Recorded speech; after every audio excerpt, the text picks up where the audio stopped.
What it is, what it looked like, Street Fighter 6 is just weeks away from having people calling out sick and take the world by storm. But not without some confusion and a bit of controversy surrounding the input schemes. By the way, let me know in the comments if you're going all in for that $1 million prize, literally changing the game and expectations of fighting games moving forward. Like you, I've been checking out as much gameplay footage as possible to prepare for what will be the next 5 to 6 years of this game, and the comment sections of these videos have been the highlight for me. Why are so many people triggered by modern controls? They're asking if they are tournament approved, making arguments about modern control users having less brain power than a 5-year-old, making entire cases how you might as well just use classic so as to not be at a disadvantage. The list goes on. I put in as much time as I could during the second closed beta and now on the demo, much of which I spent using modern controls. As someone who's played fighting games of different varieties since the days when Street Fighter 2 Turbo were new on the Sega Genesis, modern controls feel good, dare I say, inviting. And I want to go down this rabbit hole with you because I think it's one of the greatest moves Capcom has made yet with Street Fighter in the modern era. What we know about modern controls so far is that it's a streamlined process of inputs.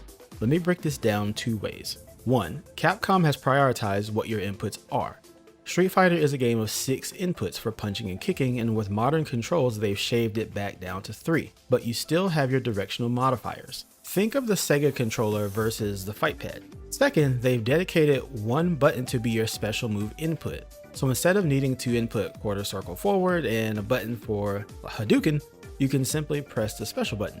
Neat. And for the button mashers of the world, there's another button with modern controls that acts as a combo starter. So for those of you who may not even have the timing down of those hits, this works too. Now, most people will rightfully articulate that these controls are meant to help new players get into the game faster, lowering the bar for the dopamine rush of laying hands on the opponent. But it can be so much more. And to be sure, this scheme is far more impressive than just mashing buttons. Though I don't think anything will take away the feverish joy of simply cracking buttons to achieve victory. With that out of the way, let's get into this a bit more. Let me give you an example of some comments that highlight a sentiment among some of the player base. 1. These controls should be exclusively for fun, not to officially tell who the best Street Fighter player is. 2. To overcome damage, you need to be lucky or smarter. 3. Your damage is reduced, so you're at disadvantage. Now, for the second argument, that's entirely fighting games in a nutshell. That applies to classic inputs as well. And for the third one, for those who use Kami, well, that's kind of how it normally is, right?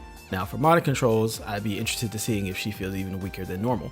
The sentiment in some measure is assuming that modern controls are innately putting the user at a gross advantage over a player using classic controls. They don't. This control scheme isn't suddenly making you level 8 Ryu. A few negatives of modern controls. Reiterating it here, but modern controls limits your input tree.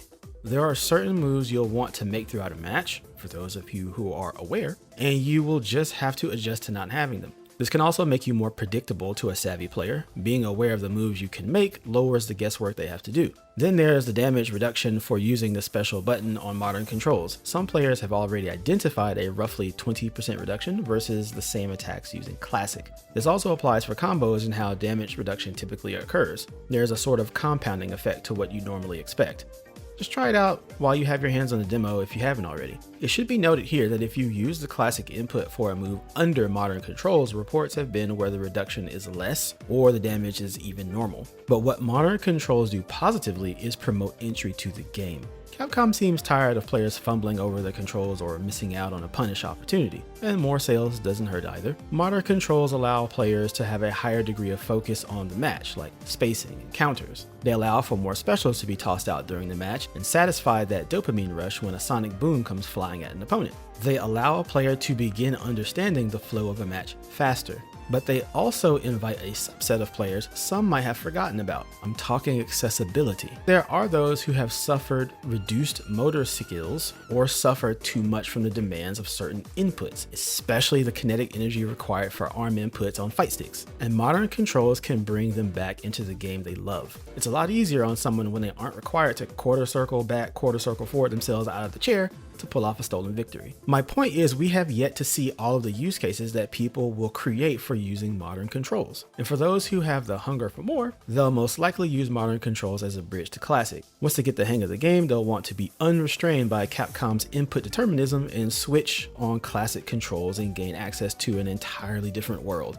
One that may not be as complicated now that their hands have been trained in the ways of Street Fighter. I wouldn't say it'll make them a better fighter, but definitely one with more toys in the toolbox, you feel me? But I've got one more use case for you, and that's counter picking. You know, the rock, paper, scissors of Street Fighter. Those who will take advantage of what certain characters can do via modern controls without taking too much time away from polishing their skills with their main. They'll learn enough about other characters just to be able to weather a bad matchup in a tournament setting without having to become an expert. It'll be very interesting to see how this one plays out over time. And others still will just use modern controls as standard, and that's cool too. What I'm advocating, not sponsored by the way, is just be playing the game and participate in an expanding community. At the end of the day, even with showcases, betas, and demos, we still won't know definitively how this all plays out until the game launches and hangs out in the wild for a while. Overall, I'm grateful that people care enough to go into the weeds of control schemes. This game is already shaping up to usher in a new generation of gamers, tournaments, and so much more.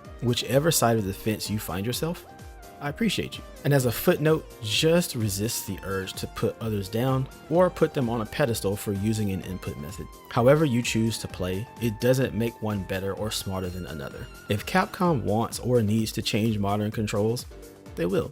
They introduced it. It's their game. Let's spend our time learning this new experience and welcoming all who will be returning or stepping into the community for the first time. Now I'm off to poke some more fun at Yu-Gi-Oh! And until next time, this has been Agent R. Prove your meta.